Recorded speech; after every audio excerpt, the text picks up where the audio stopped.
কিছুদিন পর রাজার বেশে দেখা হবে সেই বেইমানের সাথে যে একা রেখে গিয়েছিল আমাকে 1xBet-এর সাথে, কিন্তু তাদের ঠকে যায়নি, বরং ভালোই হয়েছে। নিজের ভালো নিজে বুঝেন, 1xBet-এ অ্যাকাউন্ট খুলেন। উপরে দেখতে পাচ্ছেন লগ ইন এবং রেজিস্ট্রেশন দুটি অপশন দেওয়া আছে। এখান থেকে রেজিস্ট্রেশন অপশনে ক্লিক করবেন। এই যে রেজিস্ট্রেশনের জন্য অনেকগুলো অপশন দেওয়া আছে, এর মধ্যে ইন ওয়ান ক্লিকের মাধ্যমে আপনি সহজেই রেজিস্ট্রেশন করতে পারবেন।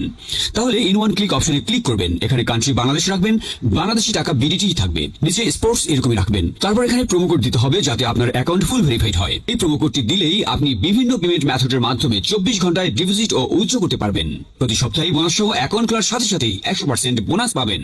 এই প্রোমো কোডটি লিখবেন। কোনোভাবে ভুল করলেই আপনার অ্যাকাউন্ট পুরোপুরি ভেরিফাইড হবে না। প্রোমো কোড দেওয়ার পরে নিচের দিকে খালি ঘরগুলোতে টিক দিয়ে এই সবুজ বাটনে ক্লিক করবেন। আপনার সামনে যদি এরকম রোবট ভেরিফিকেশন চায় তবে তা সফলভাবে করে নেবেন। তারপর কিছুক্ষণ অপেক্ষা করলে দেখবেন আপনাকে ইউজার আইডি আর পাসওয়ার্ড দিয়ে দিয়েছে। এই আইডি আর পাসওয়ার্ডের অবশ্যই স্ক্রিনশট নেবেন অথবা কোথাও লিখে রাখবেন। এগুলো খুব যত্ন সহকারে সংরক্ষণ করে রাখবেন।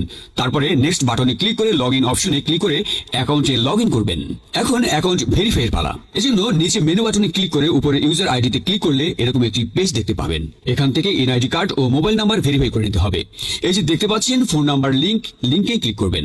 তারপর আপনার ফোন নাম্বারটি এখানে বসাবেন। অবশ্য জিরো ছাড়া বসাবেন, কারণ জিরো দেওয়া আছে। আপনারা যদি আগে 1xBet অ্যাকাউন্ট একই ফোন নাম্বার দিয়ে খুলে থাকেন তাহলে একই নাম্বার দিয়ে অ্যাকাউন্ট খুলতে পারবেন না। তাতে নতুন একটা ফোন নাম্বার লাগবে। ফোন নাম্বার বসার পর নেক্সট অপশনে ক্লিক করে সেন্ড কোডে ক্লিক করবেন। দেখবেন আপনার ফোন নাম্বারে একটি কোড আসবে। ওই কোডটি এখানে বসিয়ে নিচে কনফার্ম অপশনে ক্লিক করে দিবেন। এই যে দেখতে পাচ্ছেন আমাদের ফোন নাম্বারটি অ্যাক্টিভ হয়ে গিয়েছে। এখন ফিল ইন পার্সোনাল ডাটা এখানে একটা ক্লিক করবেন। এখানে আপনার জাতীয় পরিচয়পত্রের তথ্যের সাথে মিল রেখে তথ্য পূরণ করবেন। এখানে আপনার নামের প্রথম অংশটি লিখবেন, তারপর এখানে আপনার নামের শেষ অংশটি লিখবেন, তারপর এখানে আপনার জন্ম তারিখ লিখবেন, প্রথমে সাল, তারপর মাস ও তারিখ লিখবেন। প্লেস অফ বার্থ অর্থাৎ আপনি কোথায় জন্মগ্রহণ করেছেন তা লিখবেন। তারপর রিজনে সিলেক্ট করে এখান থেকে বাংলাদেশ সিলেক্ট করবেন। তারপর সিটিতে থাকা রেসিডেন্স অ্যাড্রেসে আপনার জেলাটি লিখে দিবেন। ডকুমেন্ট টাইপ সিলেক্ট করে এখান থেকে জাতীয় পরিচয়পত্র সিলেক্ট করবেন। এখানে সিরিজের ঘরে 1 লিখে দিবেন। ডকুমেন্ট নাম্বারে এখানে আপনার এনআইডি কার্ডের নাম্বারটি বসাবেন। আর আপনার যদি এনআইডি কার্ড না থাকে তাহলে এখানে আপনার মোবাইল নাম্বারটি বসিয়ে দিবেন, কোনো সমস্যা হবে না। তারপর এখানে ডেট অফ ইস্যুর জায়গায় ভোটার আইডি কার্ডের উল্টো পাশে দেখবেন ডেট অফ ইস্যুর ডেট দেওয়া আছে, ওটা বসিয়ে দিবেন। তারপর এখানে ইস্যুড বাই এর জায়গায় বাংলাদেশ গভর্নমেন্ট লিখে দিবেন। তারপর সব ঠিক থাকলে নিচের এই কনফার্ম বাটনে ক্লিক করে দিবেন। একটু ওয়েট করুন। এই যে দেখতে পাচ্ছেন অ্যাকাউন্ট ভেরিফিকেশন সাকসেসফুল হয়েছে। এখন এখানে ডিপোজিট করবেন কিভাবে তা দেখাচ্ছি। ডিপোজিট করার জন্য এই যে এখানে ডিপোজিট অপশনে একটা ক্লিক করবেন। তারপর আপনার সামনে এরকম একটা পেজ আসবে। এখানে বিভিন্ন পেমেন্ট মেথডের মাধ্যমে ডিপোজিট করতে পারবেন। তো আমি আপনাদের দেখিয়ে দিচ্ছি কিভাবে এই পেমেন্ট মেথডের মাধ্যমে ডিপোজিট করবেন। তো এখানে এই পেমেন্ট মেথড অপশনের উপর একটা ক্লিক করবেন।